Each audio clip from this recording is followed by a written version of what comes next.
அரசு வேலை வழங்கிய தாவேக அரசின் உத்தரவை ரத்து செய்து அதிரடியாக உத்தரவிட்டிருக்கிறது. கோமாளித்தனத்தை தலையிலே கொட்டு வைத்து நம்ம பிள்ளை விஜய் இப்போ எங்கே இருக்கார் என்றே தெரியவில்லை. டெல்டா பகுதி வறட்சி பகுதியாக இன்றைக்கு காட்சியளிப்பதை பார்க்கிற போது நம் நெஞ்சமெல்லாம் பதறுகிறது. கர்நாடகா தண்ணீர் திறக்க மாட்டேன் என்று அடம் பிடிக்கிறது. ஜூன் ஜூலை மாதம் தமிழகத்திற்கு தர வேண்டிய தண்ணீரை கொடுக்காமல் பயிர் காய்வதை பார்த்து கண்ணீரில் தத்தளிக்கிறது டெல்டா மாவட்ட விவசாயிகள். இதற்கு என்ன போர்க்கால நடவடிக்கை எடுத்திருக்கிறது இந்த தாவேக அரசு? உச்ச நீதிமன்ற தீர்ப்பின் அடிப்படையில் நாம் பெற வேண்டிய உரிமை பறிபோய் கொண்டே இருக்கிறது. மேல்முறையீடு செய்ய தாவேக அரசு நடவடிக்கை எடுக்குமா? ஏனென்றால் மேகதாது அணை பிரச்சனை இன்றைக்கு விஸ்வரூபம் எடுத்திருக்கிறது. மேகதாது அணை கட்ட கர்நாடகாவுக்கு தமிழகத்தின் ஒப்புதல் தேவையில்லை என்ற அதிரடி பதிலை மத்திய நீர்வளத்துறை இணையமைச்சர் ராஜ் பூஷன் சவுதி பார்லிமெண்டிலே தெரிவித்திருப்பது அதிர்ச்சியிலே உறைந்து போயிருக்கிறது அன்னை தமிழகம். இப்போது கரூர் கூட்ட நெரிசலிலே சிக்கி பலியானவர்கள் குடும்பத்திற்கு அரசு வேலை வழங்கிய தாவேக அரசின் உத்தரவை ரத்து செய்து ஐகோர்ட் மதுரை கிளை அதிரடியாக உத்தரவிட்டிருக்கிறது. தன்னை பார்க்க வந்தவர்கள் இறந்து போனார்கள் என்பதற்காக அரசு நிர்வாகத்தை எப்படி வேண்டுமானாலும் வளைக்கலாம் என்கிற கோமாளித்தனத்தை தலையிலே கொட்டு வைத்து சட்டத்தை புரிய வைத்து சட்டத்தின் ஆட்சிதான் என்றைக்கும் மேலோங்கி இருக்கும் என்பதை நீதி அரசர்கள் இந்த நாட்டிற்கு உணர்த்தி இருக்கிறார்கள். இந்த சட்டத்திற்கு புறம்பான நியமனங்கள் அரசியல் அமைப்பின் 14 மற்றும் 16வது பிரிவின் கீழ் இந்த நாட்டின் குடிமகனுக்கு வழங்கப்படும் உத்தரவாதத்தை நேரடியாக மீறுகிறது. அரசின் கொள்கை முடிவு சட்டத்திற்கு எதிராக இருந்தால் அதில் நீதிமன்றம் தலையிடலாம் என்பதையும் இந்த தீர்ப்பு கோமாளி கூட்டத்திற்கு உணர்த்தியிருக்கும் என்று நாம் நம்புகிறோம்.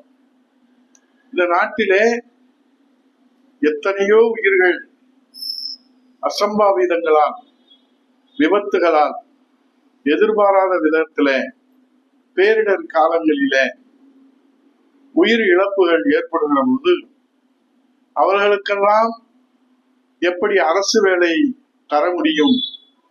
கோடிக்கணக்கான பேர் வரிசையிலே காத்து கொண்டிருக்கிறார்களே என்கிற அந்த அடிப்படை அறிவு கூட இல்லாத இந்த கோமாளி கூட்டத்தை வைத்து நாம் எப்படி மேகதாது பிரச்சனையை சரி செய்ய போகிறோம்? காவேரி உரிமையை காப்பாற்ற போகிறோம்? பெண்கள் பாதுகாப்பை உறுதிப்படுத்த போகிறோம்? சட்டம் ஒழுங்கு சீரழிவை எப்படி தடுக்க போகிறோம்? போதைப்பொருள் தடுமாற்றத்தை எப்படி நாம் நிறுத்த போகிறோம் என்று ஒன்றும் நமக்கு புரியவில்லை. எங்களுக்கு சாதி வேண்டாம், நீதிதான் வேண்டும் என்று லாக்அப் டெத்துக்கு போர்க்குரல் எழுப்பிய நம்ம பிள்ளை விஜய் இப்போ எங்கே இருக்கார் என்றே தெரியவில்லை. ஆக இன்றைக்கு தமிழகம் எதை நோக்கி சென்று கொண்டிருக்கிறது? அணைகளிலே தண்ணீர் பற்றாக்குறை, பாசன ஏரிகளிலே பற்றாக்குறை, நிதி நிலைமையிலே பற்றாக்குறை, கடன் அளவோ வானளவு உயர்ந்திருக்கிறது. இந்த நிலையிலே கொடுத்த வாக்குறுதிகள் எல்லாம் கிணத்தில் போட்ட கல்லாக கிடக்கிறது. இதிலே 3 நாட்கள் 4 நாட்கள் திடீரென்று தலைமைச் செயலகத்திலே தலை காட்டாமல் தலைமறைவாகி விடுகிறார் நம்ம முதல்வர் விஜய் அவர்கள். ஆகவே கோமாளி கூட்டத்திடம் இந்த கோட்டையை ஒப்படைத்தால் கோட்டையிலே ஓட்டை விழுந்து விடுகிறது என்பதற்கு தான் இன்றைக்கு உயர்நீதிமன்ற கோர்ட்டின் தீர்ப்பு தலையிலே உச்சந்தலையிலே ஆணி அடித்ததை போல மக்களின் பக்கம், சட்டத்தின் பக்கம், நியாயத்தின் பக்கம், தர்மத்தின் பக்கம் தான் ஆட்சி சக்கரம் சுழல வேண்டுமே தவிர தாவேகா கட்சியை வளர்ப்பதற்கு அரசு இயந்திரத்தை பயன்படுத்தினால் இப்படித்தான் சம்பட்டி அடி கிடைக்கும் என்பதற்கு இந்த நீதி அரசர்களின் தீர்ப்பே சாட்சியாக இருக்கிறது.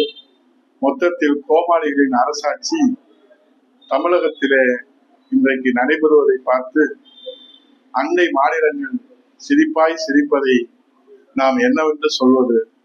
பொறுத்திருப்பதை தவிர வேறொன்றும் நமக்கு புரியவில்லை. மேகதாது நம் உயிர் பிரச்சனை, நம் ஜீவாதார பிரச்சனை. நடவடிக்கை எடுக்க அக்கறை செலுத்துவாரா? மக்களுக்கு ஒண்ணுனா உங்க பிள்ளை விஜய், உங்க தம்பி விஜய், உங்கள் அண்ணன் விஜய், பொட்டு மாமா விஜய் கேள்வி கேட்பார் என்று சொன்னார்களே, இப்போது எங்கே போனார் நம் பிள்ளை முதல்வர் விஜய்? தேடி கண்டுபிடித்து தருபவர்களுக்கு பம்பர் பரிசுதான் அறிவிக்க வேண்டுமோ தெரியவில்லை. பொறுத்திருந்து பார்ப்போம். நன்றி, வணக்கம்.